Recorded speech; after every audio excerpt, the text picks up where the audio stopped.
Hi guys, welcome back to my channel Daksh family kitchen. ಇವತ್ತು ನಾವು street ಸ್ಟೈಲಲ್ಲಿ ಕ್ರಿಸ್ಪಿಯಾಗಿ ಗೋಬಿ ಮಂಚೂರಿ ಹೇಗೆ ಮಾಡೋದು ಅಂತ ನೋಡೋಣ. ಅದಕ್ಕಿಂತ ಮುಂಚೆ ನಮ್ಮ ಚಾನಲಿಗೆ ಸಬ್ಸ್ಕ್ರೈಬ್ ಮಾಡ್ಕೊಳ್ಳೋದವರು ಪ್ಲೀಸ್ ಸಬ್ಸ್ಕ್ರೈಬ್ ಮಾಡ್ಕೊಳ್ಳಿ, ಹಾಗೂ ಪಕ್ಕದಲ್ಲಿರೋ ಬೆಲ್ ಐಕನ್ನ ಪ್ರೆಸ್ ಮಾಡಿ. ಸೊ ನಾನು ಹಾಕುವಂಥ ವೀಡಿಯೋಸ್ ನೋಟಿಫಿಕೇಷನ್ಸ್ ಎಲ್ಲ ನಿಮಗೆ ಬರುತ್ತೆ. ಸೊ ಬನ್ನಿ ಇವಾಗ ಹೇಗೆ ಮಾಡೋದು ಅಂತ ನೋಡೋಣ. ಇಲ್ಲಿ ನಾನೊಂದು ಅರ್ಧ kg ಕಾಲಿಫ್ಲವರ್ನ ಮೀಡಿಯಮ್ ಸೈಜಲ್ಲಿ ಕಟ್ ಮಾಡಿ ಉಪ್ಪು ಮತ್ತು ಅರಿಶಿನ ಹುಡಿ ಹಾಕಿ ಒಂದು 2 ಮಿನಿಟ್ಸ್ ಬಾಯ್ಲ್ ಮಾಡಿಕೊಂಡು ಚೆನ್ನಾಗಿ ವಾಶ್ ಮಾಡಿ ಇಟ್ಕೊಂಡಿದ್ದೀನಿ. ಇವಾಗ ಇನ್ನೊಂದು ಮಿಕ್ಸಿಂಗ್ ಬೌಲ್ ತಗೊಳ್ಳೋಣ. ಇದಕ್ಕೆ 3 ಟೇಬಲ್ ಸ್ಪೂನಷ್ಟು ಮೈದಾ, ಕಾರ್ನ್ಫ್ಲವರ್ 3 ಟೇಬಲ್ ಸ್ಪೂನು. ಮೈದಾ ಮತ್ತು ಕಾರ್ನ್ಫ್ಲವರ್ ಸೇಮ್ ಮೆಜರ್ಮೆಂಟಲ್ಲಿ ತಗೊಂಡಿದ್ದೀನಿ. ಆಮೇಲೆ ರೈಸ್ ಫ್ಲವರ್ 2 ಟೀ ಸ್ಪೂನ್, ಅಕ್ಕಿ ಹುಡಿ ಆಪ್ಷನಲ್. ಆಮೇಲೆ ರುಚಿಗೆ ಬೇಕಾದಷ್ಟು ಉಪ್ಪು, 1/2 ಟೀ ಸ್ಪೂನಷ್ಟು ಖಾರದ ಪುಡಿ, ಆಮೇಲೆ pepper powder 1/4 tea spoon, ginger garlic paste 1 tea ಸ್ಪೂನಷ್ಟು ಹಾಕಿದ್ದೀನಿ. ಇವಾಗ ಇದನ್ನ ಚೆನ್ನಾಗಿ ಮಿಕ್ಸ್ ಮಾಡ್ಕೊಳ್ಳೋಣ.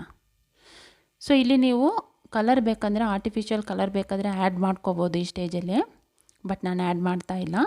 ಇವಾಗ ಇದಕ್ಕೆ ನಾವು ಬಾಯ್ಲ್ ಮಾಡ್ಕೊಂಡಿರುವ ಕಾಲಿಫ್ಲವರ್ನ ಆ್ಯಡ್ ಮಾಡ್ಕೊಳ್ಳೋಣ. ಸೊ ಚೆನ್ನಾಗಿ ಇವಾಗ ಮಿಕ್ಸ್ ಮಾಡ್ಕೋಬೇಕು. ಸೊ ಇದರಲ್ಲಿ ನೀರಿನ ಅಂಶ ಇರೋದ್ರಿಂದ ನಾನು ಎಕ್ಸ್ಟ್ರಾ ಏನು ವಾಟರ್ ಆ್ಯಡ್ ಮಾಡ್ತಾ ಇಲ್ಲ. ಸೊ ನಿಮಗೆ ಬೇಕಂದರೆ ಸ್ವಲ್ಪ ಸ್ಪ್ರಿಂಕಲ್ ಮಾಡ್ಕೋಬೋದು. ಈಗ ಕೈಯಲ್ಲೇ ಚೆನ್ನಾಗಿ ಮಿಕ್ಸ್ ಮಾಡ್ಕೊಳ್ಳೋಣ. ಚೆನ್ನಾಗಿ ಕೋಟ್ ಆದರೆ ಸಾಕು.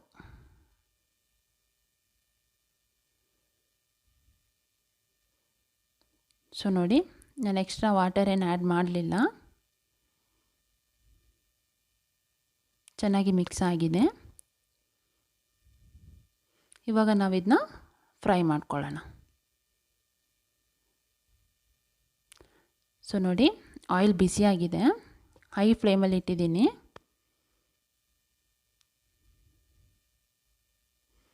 ಎಣ್ಣೆ ಚೆನ್ನಾಗಿ ಕಾದ ನಂತರನೇ ಇದನ್ನ ಹಾಕಬೇಕು. ಸೊ ಮೀಡಿಯಮ್ ಇಲ್ಲಾಂದರೆ ಹೈ ಫ್ಲೇಮಲ್ಲಿ ಇಟ್ಟು ಚೆನ್ನಾಗಿ ಫ್ರೈ ಮಾಡ್ಕೊಳ್ಳೋಣ.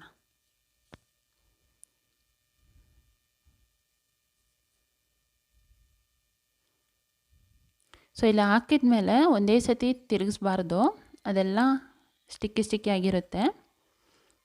ಸೊ ಒಂದು ಸ್ವಲ್ಪ ಹೊತ್ತು ಬಿಟ್ಟು ಈ ರೀತಿ ಟರ್ನ್ ಮಾಡಿ.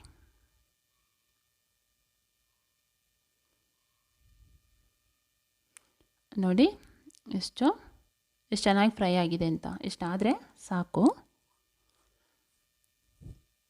ಇದೊಂದು ಸಪ್ರೇಟ್ ಬೌಲಿಗೆ ಟ್ರಾನ್ಸ್ಫರ್ ಮಾಡ್ಕೊಳ್ಳೋಣ.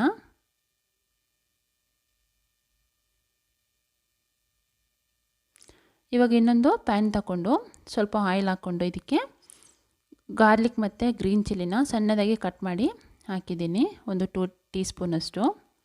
ಆಮೇಲೆ ಈರುಳ್ಳಿ ಸಣ್ಣದಾಗಿ ಕಟ್ ಮಾಡಿರೋಂಥದ್ದು ಒಂದು ಅರ್ಧ ಕಪ್ಪಷ್ಟು.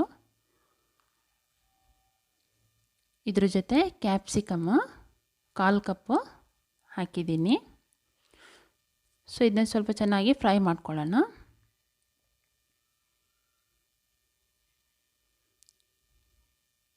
ಸೊ ನೋಡಿ, ಇಷ್ಟು ಫ್ರೈ ಆದರೆ ಸಾಕು. ಇವಾಗ ನಾವು ಸಾಸ್ ಎಲ್ಲ ಹಾಕ್ಕೊಳ್ಳೋಣ.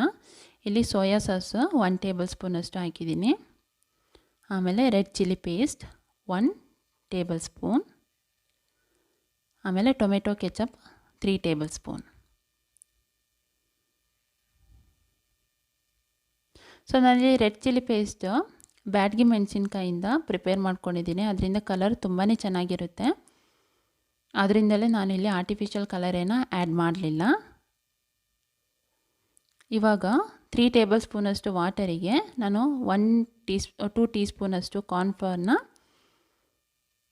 ಮಿಕ್ಸ್ ಮಾಡಿ ಈ ರೀತಿ ಹಾಕ್ತಾಯಿದ್ದೀನಿ. ಇದರಿಂದ ನೋಡಿ ಈ ಗ್ರೇವಿ ಎಲ್ಲ ತಿಕ್ಕಾಗಿ ಬರುತ್ತೆ. ಸೊ ರೆಡಿಯಾಗಿದೆ. ಇವಾಗ ನಾವು ಫ್ರೈ ಮಾಡಿ ಇಟ್ಕೊಂಡಿರುವ ಗೋಬಿನ ಹಾಕ್ಕೊಳ್ಳೋಣ. ಸೊ ಇವಾಗ ಚೆನ್ನಾಗಿ ಮಿಕ್ಸ್ ಮಾಡ್ಕೊಳ್ಳೋಣ.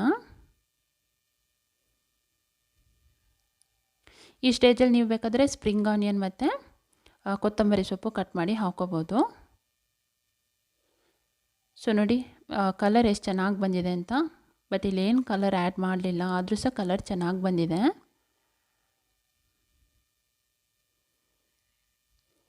ಸೊ ಗೋಬಿ ಮಂಚೂರಿ ರೆಡಿಯಾಗಿದೆ. ಸೊ ನಾವು ಸರ್ವಿಂಗ್ ಪ್ಲೇಟಿಗೆ ಟ್ರಾನ್ಸ್ಫರ್ ಮಾಡ್ಕೊಳ್ಳೋಣ.